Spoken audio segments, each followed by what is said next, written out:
Bonjour, bonjour. Eh bien, on est à bord du Challenger 300 sur l'aéroport de Bastia, LFKB, avec cette très belle scène XPFR.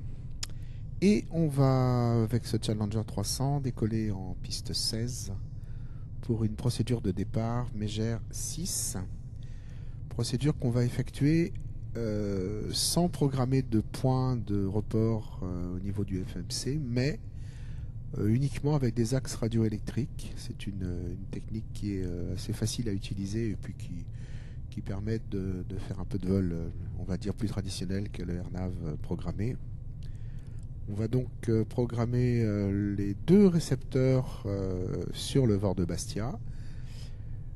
Utiliser le premier radial 150 en descente vers le sud, puis virer à gauche pour aller chercher le 297 du même VOR. Donc là on est au décollage, on va décoller à la vitesse adéquate, il suffit d'aller la lire dans le manuel de vol, puisque cet engin a des abacs qui sont fournis pour ça. 300 pieds on rentre les volets, le train bien sûr est rentré dès le vario positif.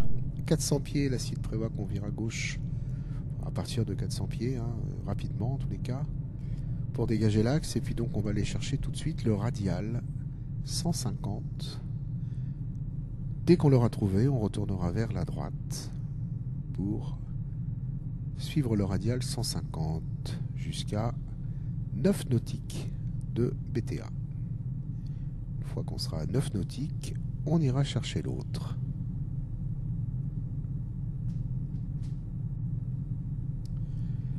Voilà, donc on continue notre montée.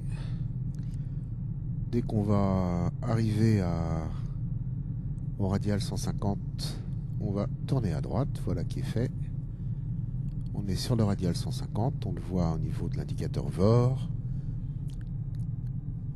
Et on prend à ce moment-là un cap compatible avec la tenue de ce radial. Alors en fonction des vents, ça peut un petit peu varier, ça varie pas énormément parce qu'on est quand même quasiment à 200 nœuds, donc il faut vraiment des vents très puissants pour nous donner une très forte dérive. Mais lorsque les vitesses sont faibles, il faut faire attention, parce que pour tenir le cap, effectivement, pour tenir le radial, il faut des caps altérés de la dérive. À 200 nœuds, ça commence à être un peu moins important.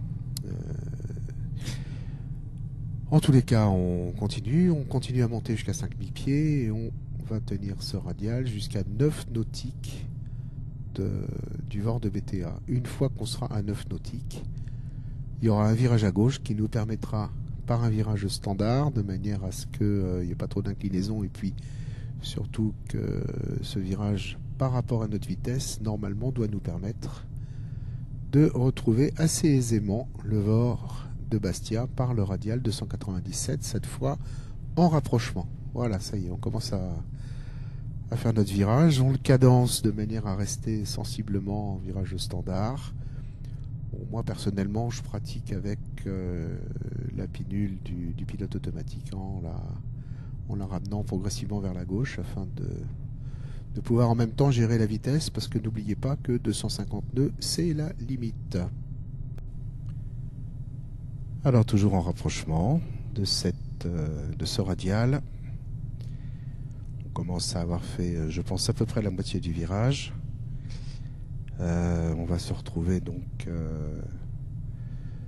avec le radial qui sera sur notre droite, comme l'indique cet indicateur. Donc on voit on voit les points de report de la piste là qu'on a quitté tout à l'heure. Ensuite dans l'axe de piste 34, donc au décollage dans l'axe 16. Là on voit bien que on tourne vers cet axe et qu'il est situé de l'autre côté, matérialisé par le petit repère violet. On voit qu'on va donc progressivement le rattraper en montant vers le nord puis vers l'ouest. Nord-ouest au cap 297. On fait attention à la vitesse de manière à ne pas dépasser 250 nœuds, à moins qu'on ait un contrôle particulièrement sympa, mais comme on va survoler en gros à relativement basse altitude, l'école du Cap Corse, là, pour partir vers le nord, ça m'étonnerait qu'ils apprécient beaucoup les autochtones, que les avions leur passent en radada à 300 nœuds. Je pense pas que ça les arrange. Donc 250 pour être poli. Il ne doit pas y avoir grande différence au niveau potin, mais bon.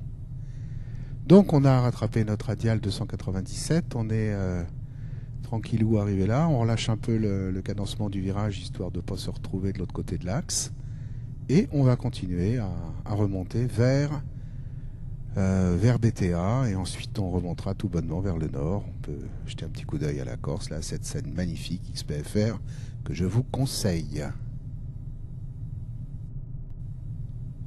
Une magnifique vue de Bastia au coucher du soleil, ce qui nous permet de confirmer que le soleil se couche à l'ouest. C'est expérimentalement déterminé cette fois. Bon, une petite vue de ce bel avion que moi j'aime beaucoup utiliser parce que je le trouve à la fois rapide, pas trop dur à mettre en œuvre, et puis surtout rapide, simple dans ses systèmes, mais bien simulé, quoi. Moi je le trouve bien agréable. Je le connais pas en réel, n'étant pas fortuné, n'est-ce pas? Ça doit pas être donné à l'heure de vol, mais je m'amuse bien avec. Donc bon, on va pas tarder à arriver à BTA. On a le temps de regarder un peu le paysage et puis le tableau de bord. BTA est dans assez peu de temps maintenant. Et quand on sera arrivé à BTA, moi j'ai pris comme option de navigation de passer sous contrôle FMC, et donc de passer VNAV comme source de navigation. Donc là pour l'instant, moi j'ai mis un bouton qui me permet de gérer indépendamment ce que me montre le HSI, et puis ça permet en même temps de prévoir à l'avance quelle va être la source de la navigation après. Donc là je suis passé en show HSI show FMC, mais par contre je suis toujours en nav VOR. Tiens, on voit que le VOR là on est vertical, vous voyez le petit indicateur vient de passer, et hop, virage pour aller chercher maintenant la suite de la navigation. Et là on va vers 1000 nœuds.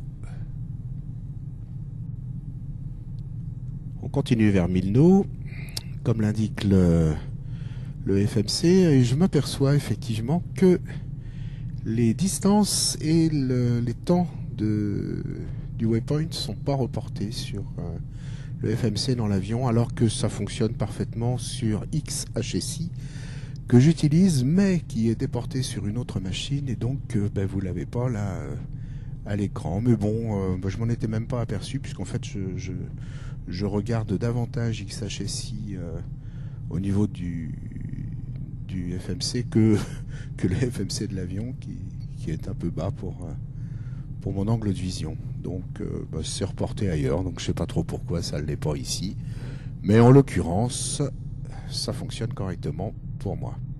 Donc on arrivera à 1000 nœuds dans quelques temps là, et puis dès qu'on sera à plus de 10 000 pieds au-dessus du niveau 100, on pourra envisager d'accélérer sérieusement, puisque au-delà du niveau 100 on n'a plus de limitation de vitesse, hormis limitation du contrôle, mais là on s'est pas embêté avec des systèmes de contrôle. On est même resté au QNH 1013 histoire de pas se prendre la tête avec des changements de référence à l'altitude de transition en montant et au niveau de transition à la descente. Donc on n'a pas besoin de se prendre le chou avec ça. C'était pas le but de la vidéo en question, c'était de vous montrer comment suivre un radial en descente, un autre en montée sur le même VOR pour faire une SID sans FMC.